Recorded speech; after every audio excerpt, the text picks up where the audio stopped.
नमस्ते, मेरा नाम दीपेन शाह है, मैं स्टेबल को रिप्रेज़ेंट करता हूँ और जैसे ही आप जानते हैं कि हम हर हफ़्ते मार्केट रैप लेके आते हैं ताकि आपको जो ट्रेडिंग और इन्वेस्टमेंट्स आप करते हैं, उसमें आपको थोड़ा एक डिसीज़न लेने में इन्फॉर्म्ड डिसीज़न लेने में आपको मदद मिल सके। तो डिस्क्लेमर है कि हमारा मैं सेबी रजिस्टर्ड रिसर्च एनालिस्ट हूँ और हमारा मार्केट के एक्टिविटीज़ सभी मार्केट रिलेटेड एक्टिविटीज़ में इंटरेस्ट हो सकता है। इसी के साथ-साथ ये जो वीडियो होता है ये सिर्फ़ आपको एक इन्फॉर्म्ड डिसीजन देने में सपोर्ट सिस्टम है। अपने फाइनेंशियल एडवाइज़र को इन्वेस्टमेंट करने के पहले कृपया कंसल्ट कर लें और इसके साथ-साथ आप ये भी समझते हैं कि फ्यूचर और ऑप्शन ट्रेडिंग करने में 90% लोगों को डेरिवेटिव्स में लॉस होता है। तो ये सभी सेबी के डिस्क्लेमर्स हैं और ये सभी डिस्क्लेमर्स हम आपको वीडियो में बता रहे हैं और इसके साथ-साथ के जो भी और डिस्क्लेमर्स हैं आप कृपया करके हमारी वेबसाइट www.stevan.com पर जाके आप रेफ़र कर सकते हैं। तो आइए शुरुआत करते हैं इस हफ्ते के मार्केट रैपअप में। सबसे पहले हम निफ्टी बैंक निफ्टी की बात करेंगे बिकॉज़ मार्केट का इंडेक्स ही मार्केट के रुझान को दिखाता है। आप देखेंगे तो जो हमने पिछले हफ्ते बताया था कि 22,700 के आसपास थोड़ा लाइट रहने की सलाह होगी बिकॉज़ ये इलेक्शन पीरियड है और इसके साथ-साथ आपको वोलेटिलिटी भी देखने भी मिलेगी, प्राइसेस भी अपने ऑल टाइम हाई पे है। ट्रेंड डेफिनेटली पॉजिटिव है, बाइंग ऑन डिप्स की रणनीति भी है, लेकिन वॉल्यूम्स आपको काफ़ी लाइट रखने पड़ेंगे बिकॉज़ ये वोलेटिलिटी जारी रहेगी जब तक इलेक्शन के रिजल्ट अनाउंस नहीं होते और इलेक्शन के रिजल्ट के बाद 1 से 2 दिन और वोलेटिलिटी आपको देखने मिलेगी। तो अपनी पोजीशंस को लाइट रखें, हल्की रखें और लेकिन ट्रेंड तेज़ी के हिसाब से बाइंग ऑन डिप्स की रणनीति होगी। मूव करते हैं बैंक निफ्टी पे। हमने देखा है कि बैंक निफ्टी भी लगातार 6 से 7 ट्रेडिंग सेशन में कंटिन्यूस हमें नेगेटिव क्लोजिंग देखने मिली है, तो पुल बैक उसमें भी आ सकता है, लेकिन कहीं ना कहीं स्ट्रेंथ विज़ निफ्टी देखेंगे तो निफ्टी में ही ज़्यादा स्ट्रेंथ लग रही है। तो आप दोनों में से एक इंडेक्स में बाइंग की रिकमेंडेशन है डिप्स पे with stick stop losses and lower volumes. ये हो गई फ्यूचर्स की बात। अगर इसके आगे हम इंडिविजुअल फ्यूचर्स की बात करते हैं तो हमने देखा है कि काफ़ी अच्छे स्टॉक्स परफॉर्म कर रहे हैं। हमारे रेडार पे इस हफ्ते के लिए बंधन बैंक है। बंधन बैंक के फ्यूचर्स में हमने देखा है कि काफ़ी अच्छा उछाला आया है। यूपीएल एक और स्टॉक है जिस पे हम ध्यान दे रहे हैं, तो इन दोनों स्टॉक्स को आप थोड़ा ध्यान दें, इसमें स्टिक स्टॉप लॉसेस रखें। यूपीएल काफ़ी बढ़ चुका है तो डिप्स मिलती है तभी आप खरीदारी करने की कोशिश करें। लगभग 495 के आसपास का एक डिप का इंतज़ार करें।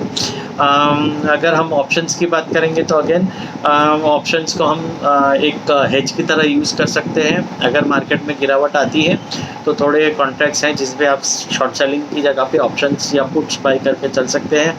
जैसे कि बलरामपुर चीनी हेज में बैन में चल रहा है तो उसमें आप थोड़ा अवॉइड करें ट्रेडिंग, लेकिन बाकी 2 से 3 स्टॉक्स हैं, खास करके भरत फॉर्ज है, बजाज फाइनेंस है, ये थोड़े एनबीएफसी स्टॉक्स है जो वीक दिख रहे हैं, तो उस पर आप थोड़ा एक पुट बाई करने की कोशिश कर सकते हैं जिसमें प्रीमियम आपका ज़ीरो का ही आपका रिस्क रहता है और unlimited on the upside potential रहता है प्रॉफिट करने का। तो ये ऑप्शंस के जो नियम है वो मैंने बताए हैं, लेकिन आप अपने एक इन्फॉर्म डिसीजन ले लीजिएगा कि आप कितना प्रीमियम पुट में डालने के लिए तैयार हो सकते हैं। इसके साथ साथ अगर हम आगे बढ़ते हैं कैश सेगमेंट में, तो कैश सेगमेंट में हमने देखा है कि टीसीएस काफ़ी समय से एक अच्छा बेस बिल्डिंग कर रहा है। अगर इन लेवल्स पे ही टीसीएस टिका रहता है तो आप क्लोजिंग बेसिस पे स्टॉप लॉस लगा के टीसीएस में बाइंग करके चल सकते हैं। हमारा मानना है कि 2 से 3% की एक अपसाइड आपको टीसीएस में देखने मिल सकती है। अगर हम बढ़ते हैं आगे गोल्ड सिल्वर की, तो हमने देखा है कि गोल्ड सिल्वर थोड़े साइडवेज रहे हैं, एक पॉपअप आया है, लेकिन एक्सपेक्टेशन यही थी कि ऊपर के लेवल्स पे थोड़ी प्रॉफिट बुकिंग आ सकती है।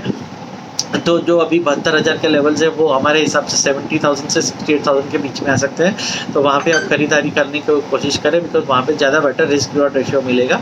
अभी थोड़े प्राइसेस एलिवेटेड लग रहे हैं तो इस समय थोड़े प्राइसेस को आप बाइंग को थोड़ा अवॉइड कर सकते हैं for a better risk reward ratio. Silver भी सिमिलर है, थोड़ा प्रॉफिट बुकिंग एक्सपेक्ट करें, प्रॉफिट बुकिंग के बाद ही आप बाइंग की खरीदारी करने की कोशिश करें। अगर हम आगे बढ़ते हैं और हम क्रूड की बात करेंगे तो क्रूड 6,850 के ऊपर क्लोजिंग नहीं देता है, तब तक बाउंस में उछाले में शॉर्ट सेलिंग की रणनीति ही अपना सकते हैं। और अगेन मैं रिपीट करूँगा कि शॉर्ट सेलिंग उन्हीं ने अटेम्प्ट करनी चाहिए जिनको शॉर्ट सेलिंग का एक्सपीरियंस हो। अगर आपको शॉर्ट सेलिंग का एक्सपीरियंस नहीं है तो आप शॉर्ट सेलिंग को अवॉइड कर सकते हैं, क्रूड ऑयल में ट्रेडिंग अवॉइड कर सकते हैं। बेस मेटल्स काफ़ी अच्छा परफॉर्म कर रहा है तो उसमें आप एल्यूमिनियम पे ध्यान दीजिए। एल्यूमिनियम मिनी कॉन्ट्रैक्ट्स आप 228 से 231 के बीच में एक्यूमुलेट कर सकते हैं। वहाँ से हमारा मानना है कि 242 और 248 के लेवल्स आपको एल्यूमिनियम मिनी में देखने मिल सकते हैं। मूव ऑन करते हैं एग्री सेगमेंट्स में। आप भली भांति जानते होंगे कि हम जीरा में बाइंग के रिकमेंडेशन दे रहे थे और 28,000 के टारगेट ऊपर में दे रहे थे। मार्केट आपके स्क्रीन के सामने है, 28,000 के लेवल्स आज अचीव हो चुके हैं, सो हमारा टारगेट ऑलरेडी अचीव हो चुका है। अब डिप्स आती है तो फिर से 25,000 26,000 के आसपास, तो वहाँ पे खरीदारी करने की कोशिश करें और ऊपर में 28,000 के बाद आप 31,000 32,000 के टारगेट्स भी देखने मिल सकते हैं। लेकिन ध्यान रखिएगा कि कुशन नीचे के लेवल्स में थे जब भी 22,000 के भाव थे, अभी वापस 28,000 के भाव है, तो थोड़ा इंतज़ार करें। प्रॉफिट बुकिंग आती है उसी के बाद फिर से खरीदारी करने की कोशिश करें। मूव ऑन करते हैं फॉरेक्स में हमने देखा है कि अभी सिर्फ हेज के लिए पोजीशन ही आरबीआई अलाउ करता है। काफ़ी ब्रोकर्स ने फॉरेक्स के ट्रांजैक्शंस रिटेल निवेशकों के लिए क्लोज कर दिए हैं, तो एकेडमिक पर्पसेस के लिए। लेकिन ऑन द हायर साइड हम 83.80 के टारगेट्स रख रहे हैं डॉलर में, जब तक 82.80 का भाव इंटैक्ट रहता है। तो बाइंग ऑन डिप्स की रणनीति होगी with a closing basis stop loss of 82.80। तो अगर पूरे मार्केट रैपअप को सम अप कर दूँ तो फ्यूचर्स मार्केट्स में निफ्टी में आज भी बाइंग ऑन डिप्स की रणनीति है, बट वॉल्यूम्स काफ़ी कम रखे और सिर्फ स्टॉप लॉसेस रखे बिकॉज इलेक्शन पीरियड चल रहा है। अगर हम ऑप्शंस की बात करेंगे तो बजाज फाइनेंस ये NBFCs है, उसमें थोड़ा आप एक पुट बाई करके आप कोशिश कर सकते हैं शॉर्ट सेलिंग की। इसके साथ साथ अगर हम नेक्स्ट मतलब कैश सेगमेंट में देखें तो हम TCS रिकमेंड कर रहे हैं, TCS में बाई करके चल सकते हैं विद 6 स्टॉप लॉसेस बिकॉज काफ़ी समय से इन लेवल्स पे वो कंसोलिडेशन दिखा रहा है। मूव ऑन करते हैं नॉन एग्री मार्केट्स में, तो गोल्ड सिल्वर को थोड़े डिप्स का इंतजार करें। गोल्ड अगर आपको 68,000 के आसपास मिलता है वहाँ पे खरीदारी करने की कोशिश करें, और सिल्वर 79,000 के आसपास मिलता है तो वहाँ पे खरीदारी करने की कोशिश करें। एल्यूमिनियम मिनी हमारी टॉपिक होगी, एल्यूमिनियम में आप खरीदारी करने की कोशिश करें 228 से 231 के बीच में। एग्री कॉम्प्लेक्स में हम जीरा में प्रॉफिट बुकिंग अपनी जो पोजीशन बाई की होगी तो उसमें प्रॉफिट बुक करने की सलाह दे रहे हैं और थोड़ा डिप्स का इंतजार करें फिक्स से एंट्री करने के लिए।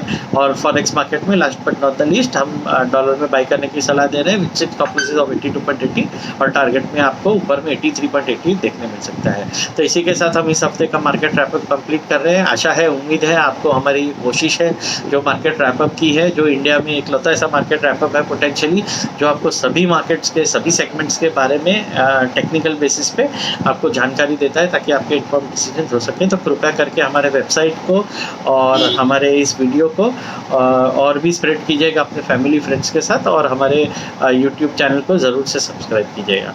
Thank you very much. मेरा नाम है दीपेन शाह और मैं स्टेबल के लिए ये वीडियो बना के आपके लिए प्रस्तुत करता हूँ। Thank you very much.